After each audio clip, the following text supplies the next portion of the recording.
Hello friends, welcome to hashtag study with me. Friends, आज आम video रे math pedagogy related किसी MCQ करवा। सो फ्रेंड्स, मु आपण मानक पई 100 एमसीक्यू रो गोटे सीरीज आनछि। तो यही आम मैथ पेडागोजी रो 100 क्वेश्चन करवा। तो आपरी रिलेटेड मु ईवीएस रो 100 पेडागोजी रो आनिबी, ओडिया पेडागोजी भी आनिबी। सो फ्रेंड्स, ए वीडियोटी को एंड जाए देखंतु। मैथ पेडागोजी प्रॉब्लम सॉल्विंग रे आपन को बहुत हेल्पफुल हम। सो फ्रेंड्स, एठी मु कहवाक चाहूँगी मोर किसी टेक्निकल प्रॉब्लम जो मु अधिक वीडियो बनै पारिबिनी। तो आपण मु जेतिकी वीडियो प्रोवाइड करछि ताहाकू निश्चित भावे देखंतु। सो फ्रेंड्स, स्टार्ट करवा। फर्स्ट क्वेश्चन होची, गणित शिक्षादान रो क्यों दक्षताटी प्राक प्राथमिक स्तर रे हासिल होई न थाए। ए होची समस्यार चिन्हटीकरण, बी होची संख्या और वस्तु मध्य संपर्क स्थापन, सी होची संख्यार स्थानीय मान निरूपण, डी होची संख्या गुड़िकर नामकरण। तो आंसर कौन हम फ्रेंड्स? फ्रेंड्स, मुझे कहना चाहूँगी जिते बेले कि मु गोटे क्वेश्चन पढ़ी तार ऑप्शन पढ़ुथी तो आपण से ऑप्शन मध्य कौटा करेक्ट ऑप्शन हम ताकू बाछि नियंतु। कारण आम पाखे बहुत कम टाइम रहा ओटीटी एग्जाम पे। तो आपण देखी नेबे कि आपण को मैथमेटिक रो पेडागोजी आउ मैथमेटिक कंटेंट कौन अच्छी केते देई पारछंती करेक्ट आंसर। एठाई केवल मैथ पेडागोजी रो क्वेश्चन अच्छी। तो आपण देखि परिबे कि आपण को मैथ पेडागोजी केते भलो अच्छी बा केते खराब अच्छी। तो देखंतु, आंसर देबाकू ट्राई करंतु आउ निश्चित भाबे आपण को स्कोर एंड रे शेयर करंतु। तो फर्स्ट क्वेश्चन आंसर कौन हम? सी हम राइट आंसर, संख्यार स्थानीय मान निरूपण। कौन एटी कौन कही प्राक दक्षता कही प्री प्राइमरी स्टेज रे सेतेबेले शिशु बहुत छोट थाए। तो संख्यार चिन्हटी कर नामकरण कर मात्र कौन तार स्थानीय मान निरूपण कर ना। तो सी हम राइट आंसर। नेक्स्ट होची, प्राक प्राथमिक शिक्षार्थी माने प्राय गणितर शिक्षार क्यों दक्षता हासिल कर नथांती। एठी कही प्री प्राइमरी ही। तो ऑप्शन होची ए होची संख्यार क्रमिक सज्जीकरण, बी होची बड़रू सान क्रम रे सज्जीकरण, सी होची विश्लेषण द्वारा समाधान, डी होची सरल ज्यामितिक चित्र गुड़िकर चिन्हटीकरण। तो कही प्री प्राइमरी प्राक प्राथमिक कही। तो देखंतु सेते समय रे विश्लेषण दक्षता आसी न थाए शिशु ठाए। तो सी हम राइट आंसर। नेक्स्ट होची बड़ टिके कर दोची।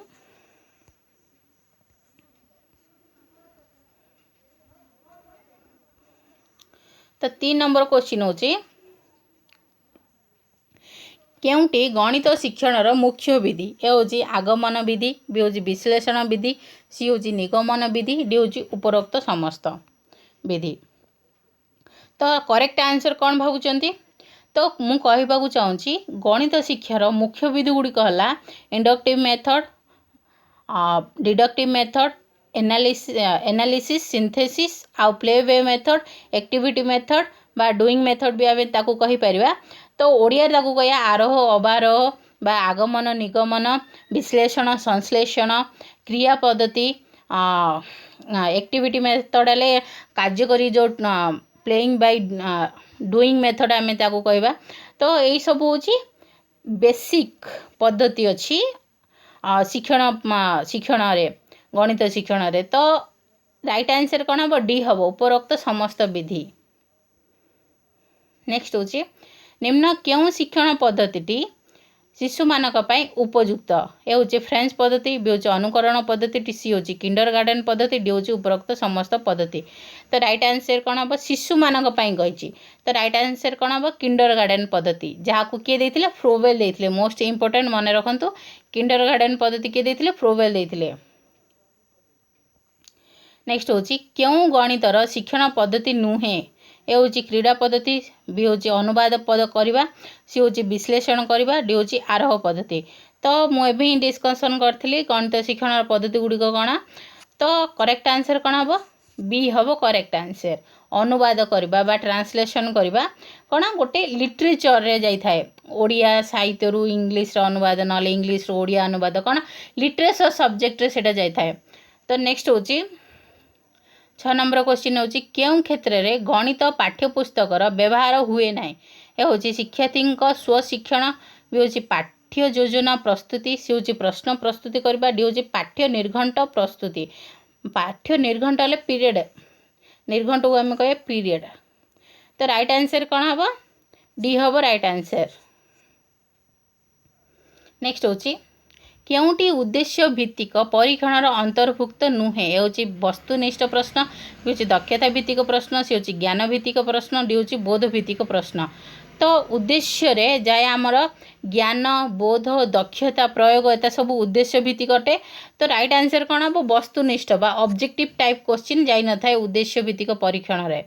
नेक्स्ट हूँ तो फ्रेंड्स कहबाक चाहूँगी प्रश्न दि प्रकार होता है गोटे उत्तरमूलक आ गोटे वस्तुनिष्ठ उत्तरमूलक को दि भाग विभक्त करा जायछि दीर्घ उत्तरमूलक संक्षिप्त उत्तरमूलक। नेक्स्ट हूँ आमर वस्तुनिष्ठ प्रश्न गुड़िक कौन है multiple choice question true false question स्तंभ मिलन खाली घर पूरण कर एत सब कौन आम वस्तुनिष्ठ प्रश्न। नेक्स्ट हूँ निम्न रे केउटी वस्तुनिष्ठ प्रश्न गुड़िक संपर्कित नुहे एवं डिस्कसन करते ऑब्जेक्टिव टाइप क्वेश्चन रे कौन होता है शॉर्ट क्वेश्चन गोटे मार्क रो क्वेश्चन जमी multiple choice yes true false question yes और नो क्वेश्चन तो कौन गोटे आंसर थाए तो गोटे करेक्ट आंसर थाए तो कौन कही प्रश्न प्रस्तुति संपर्कित नुहे से ऑब्जेक्टिव टाइप जो प्रस्तुत करबा प्रश्न तार संपर्कित नुहे हूँ 4 ରୁ 5 विकल्प उत्तर थाए तो मल्टीपल चॉइस रे 4-5 विकल्प थाए भी हूँ खाप खाऊथिबा विकल्प उत्तर गुड़िक चयन तो आमे सेति भितरु गोटे चूज करथाऊ। नेक्स्ट हूँ प्रश्न गुड़िक प्रस्तुत करवा कष्ट और समय सापेक्ष हाँ बेसी समय नहीं थाए तो संपर्कित नुहे कौन हम सी प्रश्न गुड़िक प्रस्तुत करवा कष्ट और समय सापेक्ष कौन कही प्रस्तुत संपर्कित नुहे पचार तो कम समय लगी ताको कष्ट नुहे ये मल्टीपल चॉइस क्वेश्चन करबो कौन बहुत कष्ट की तो राइट आंसर कौन हम सी हम प्रस्तुत करवा कष्ट और समय सापेक्ष। नेक्स्ट हूँ मूल्यांकन उपयोगिता केउ मानक पई जो इवैल्यूएशन करचंती तार बेनिफिट बा उपयोगिता का पई अधिक अच्छी का पई अच्छी ए हूँ शिक्षकों पई भी हूँ शिक्षार्थी सी हूँ पाठ्यक्रम संबंधी कार्य उन्नति पाई डी हूँ उपरोक्त समस्त। तो देखो इवैल्यूएशन करने द्वारा कौन आमको बेनिफिट हो शिक्षकों को हूँ जे से माने शिक्षार्थी सब एबिलिटी टैलेंट नीड सब जानीपर शिक्षार्थी को कौन बेनिफिट हो से माने निज विषय जानीपर आ गोटे बेनिफिट हो जो आमे करिकुलम बनै थाउ ता संबंधी विभिन्न कार्य आमे किमिति उन्नति करबा जदि से टीचिंग मेथड ठीक होनी इवैल्यूएशन कौन द्वारा आमे जानि परिबे कि से टीचिंग मेथड आमे जो दौचंदी सेटा ठीक होची कि नहीं पिला माने अचीव करचंदी कि नहीं सेटा जानि परिबा ता सहित पेरेंट्स अथॉरिटी सेमानकु मध्य उपयोग होइताय तो राइट आंसर कौन हबो डी हबो राइट आंसर उपरोक्त समस्त। नेक्स्ट होची त्रुटिपूर्ण प्रश्न गुड़िक ए प्रस्ताव सूचक बी हूँ अनिर्दिष्ट सी हूँ दीर्घ वृत्ताकार डी हूँ उपरोक्त समस्त तो राइट आंसर कौन हम प्रस्ताव सूचक ए हम राइट आंसर। तो नेक्स्ट हूँ भिन्न भिन्न क्षेत्र में परीक्षण कर एक साधारण सत्य उपनीत होगा क्यों पद्धति कहुए ए हूँ आरोह बी हूँ अवरोह सी हूँ विश्लेषण डी हूँ संश्लेषण। तो देखो फ्रेंड्स विभिन्न परीक्षण करी फॉर एग्जांपल नहीं कि आम बुझीदेवा 1 + 1 = 2 3 + 5 = 8 एमती गोटे एग्जांपल नेबा तो आम जानले कौन कि अजुग्म संख्या मानकर जोगफल जुग्म संख्या हम तो यही सब परीक्षण करी आम गोटे सिद्धांत उपनीत हेले कि सबू अजुग्म संख्यार जोगफल गोटे जुग्म संख्या हम दुईटी अजुग्म संख्यार जोगफल सब बेले जुग्म संख्या हम तो ये कौन आम एग्जांपल रूल गले तो ये राइट आंसर कौन हम ए हम राइट आंसर कौन आम विभिन्न क्षेत्र में परीक्षण करी बा एग्जांपल द्वारा आम गोटे सिद्धांत बा सत्य रे रूल रे पहुँचिले साधारण सत्य रे तो सेटा राइट आंसर कौन हम इंडक्टिव मेथड बा आरोह पद्धति। नेक्स्ट हूँ षष्ठ और सप्तम श्रेणीर ज्यामितिक प्रमाण निम्न केउं पद्धति रे करा जाए। ए होची विश्लेषण, बी होची संश्लेषण, सी होची आरोह, डी होची अवरोह। तो कौन कही 12 नंबर क्वेश्चन पचार जो षष्ठ सप्तम श्रेणी ज्यामितिक प्रश्न कर पद्धति रही। तो आंसर कौन हम इंडक्टिव मेथड रे आमे करथाउ। नेक्स्ट होची शिक्षादानर क्यों सोपान पाई गोटे निर्घंटार अधिक समय व्यवस्था थाए। तो गोटे पीरियड अधिक समय कोठाऊ दे थाउ। ए होची उपक्रम, बी होची उपस्थापना, सी होची मूल्यांकन, डी होची केउंटी नुहे। तो क्यों क्या दे थाउ बेसी समय प्रिपरेशन प्रेजेंटेशन पाई, प्रिपरेशन पाई ने प्रेजेंटेशन पाई कौन सी उपस्थापन करने पे अधिक समय नहीं थाए। नेक्स्ट होची कौन सी एक जिनिस को तीन समान भाग करी दुई भाग निगला। यही उक्ति को सांकेतिक भाव राजस्मिता लेखि पारिला। एथिरु कौन जना जाए जे से ए होची सांकेतिक चिन्ह को उक्ति रे प्रकाश करि पारुची। बी होची गाणितिक उक्ति को सांकेतिक भाव प्रकाश करि पारुची। सी होची भग्नांशर लभहर चिन्हि पारुची। डी होची परिमेय संख्या संपर्क में बुझी पारुची। तो राइट आंसर कौन भावुचंती? राइट आंसर हम बी गाणितिक उक्ति को सांकेतिक भाषा रे प्रकाश करि पारुची। नेक्स्ट होची दुईटी भग्नांशर गुणफलर सत्यता को शिक्षार्थी परीक्षा करबा क्यों शिक्षण उद्देश्य अंतर्गत कौन करछि गोटे सत्य को नहीं ताको परीक्षा करबा तो क्यों उद्देश्य रे जीव। तो ऑप्शन देजे होची ज्ञान, बी होची बोध, सी होची प्रयोग, डी होची दक्षता। तो राइट आंसर कौन हम भावुचंती? बोध।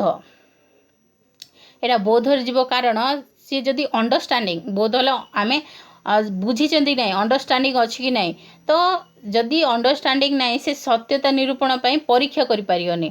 तो कोठी जीव बी ऑप्शन राइट आंसर हम। नेक्स्ट होची प्राथमिक स्तर शिक्षार्थी पई मुख्यतः केतोटी ज्ञानगत उद्देश्य उपर गुरुत्व प्रदान करा जायछि। तो ऑप्शन ए होची दुईटी, बी होची तीनोटी, सी होची पांचटी, डी होची छटी। तो केतोटी? तीनोटी। बी हबो करेक्ट आंसर। तो 17 नंबर क्वेश्चन होची निर्मलिखित मध्यरु केउंटी ज्ञानगत उद्देश्य नुहे। सॉरी टिके बेसी एक्साइटेड पढ़ी देले टिके एमिति हो जाए। तो ऑप्शन देउची ए होची गाणितिक चिन्ह और संकेत संगे परिचित हेबा। बी होची विभिन्न ज्यामितिक चित्र चिन्हट करिवे, सी होची ज्यामितिक चित्र अंकन करिवे, डी होची गाणितिक समस्या समाधान करिवे। तो राइट आंसर कौन? उद्देश्य नुहे पचारछि तो चित्र अंकन करवा। सी 17 नंबर सी क्वेश्चन देखंतु ज्यामितिक चित्र अंकन करवा से कौन आमर मोटर स्किल पड़ो जीव हेले आमर से ज्ञानात्मक उद्देश्य जीव ना। नेक्स्ट होची 18 नंबर होची निर्मलिखित क्यों क्षेत्र में गाणितिक ज्ञानर प्रयोग होउची। ए होची दैनंदिन जीवन में गाणितिक समस्या समाधान, बी होची विभिन्न सामाजिक कार्य रे खर्च हिसाब करबा, सी होची मेट्रिक प्रणाली दैर्घ्य ओजन धारकत्व एककर व्यवहार करबा, डी होची उपरोक्त समस्त। तो 18 नंबर क्वेश्चन आंसर कौन हम? एटी देखंतु सबु क्षेत्र में प्रयोग होईची गाणितिक ज्ञान गणित ज्ञान प्रयोग होईची दैनंदिन जीवन रे सामाजिक खास कार्य हिसाब रखिबा, मेट्रिक प्रणाली प्रयोग करवा। तो तीनोटी जगह होईची। तो राइट आंसर कौन हम? डी हम उपरोक्त समस्त। नेक्स्ट होची निर्मल केउं उद्देश्यटी बोध ज्ञान अंतर्गत नुहे। बोध ज्ञान सहित अंतर्गत हेनी पचार। ए होची ज्ञान आहरण को बुझी पारिबा, बी होची भूल गाणितिक उक्ति और तथ्य को चिन्हट करी संशोधन करबा, सी होची दुईटी गाणितिक तथ्य बा उक्ति मध्य तुलना करबा, डी होची विभिन्न गाणितिक समस्या समाधान करबा। तो अंतर्गत नुहे पचारची। तो 19 नंबर आंसर कौन हम? डी विभिन्न गाणितिक समस्या समाधान करबा एटा ज्ञानात्मक उद्देश्य रे जीव बोधात्मक नुहे। तो राइट आंसर कौन हम? डी।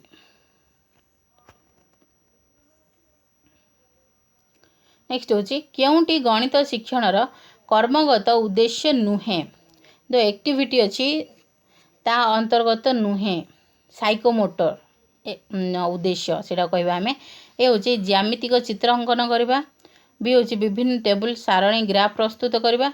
सी होची क्षिप्र गति रे गाणितिक हिसाब करिवे। डी होची विभिन्न क्षेत्र में परिश्रम क्षेत्रफल निर्णय करिवे।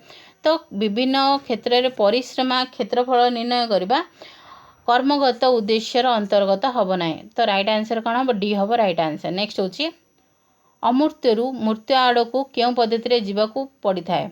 ए होची आरोह, बी होची अवरोह, सी होची विश्लेषण, डी होची संश्लेषण। 21 रो आंसर होची बी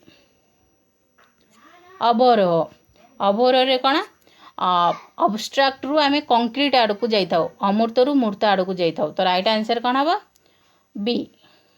नेक्स्ट होची क्यों पद्धति रे ज्ञात रु अज्ञात नोन अननोन जाई आमे आगु को अग्रसर हेबाकू पड़ी थाए। ए होची आरोह, बी होची अवरोह, सी होची विश्लेषण, डी होची संश्लेषण। तो 22 नंबर आंसर कौन हम? डी संश्लेषण। नेक्स्ट होची क्योंटी संश्लेषण पद्धतिर वैशिष्ट्य? ए होची संक्षिप्त और सहज, बी होची स्मृति शक्ति को त्वरान्वित करे, सी होची समाधान पाई कम समय दरकार, डी होची उपरोक्त समस्त। तो 23 नंबर आंसर कौन हम? डी उपरोक्त समस्त। ए सब होची ए तीनोटी जाग होची संश्लेषण रो वैशिष्ट्य। नेक्स्ट होची गणित शिक्षण रो क्यों पद्धति प्रारंभिक विद्यार्थी पाई विशेष प्रयोजन? होची अवरोह, बी होची संश्लेषण, सी होची उभय ए बी, डी होची विश्लेषण। तो आंसर कौन हम? 24 नंबर। 24 नंबर आंसर हम सी अवरोह विश्लेषण। दीटाक प्राइमरी से पिला मानक पई बहुत उपयोगी हब। नेक्स्ट होची पिलार खेलना और खेल माध्यम रे गणित शिक्षण क्यों पद्धतिर अंतर्गत? एठी कौन कही? तो ऑप्शन पढ़ना बा। ए होची आरोह, बी होची संश्लेषण, सी होची प्रकल्प, डी होची क्रीड़ा पद्धति। तो खेलना द्वारा कौन हम? को पद्धति हम? सेटा क्रीड़ा पद्धति। तो डी आंसर हम करेक्ट आंसर। तो नेक्स्ट देखिदेबा फ्रेंड्स, आज मु एतिकरे ही रखुची कारण किसी असुविधा आसी जाइची। तो नेक्स्ट क्वेश्चन आमे नेक्स्ट वीडियो रे देखिबा। तो आपन को ये वीडियोटी केमिति लागिला कमेंट कर निश्चित कहिबे। Thanks for watching.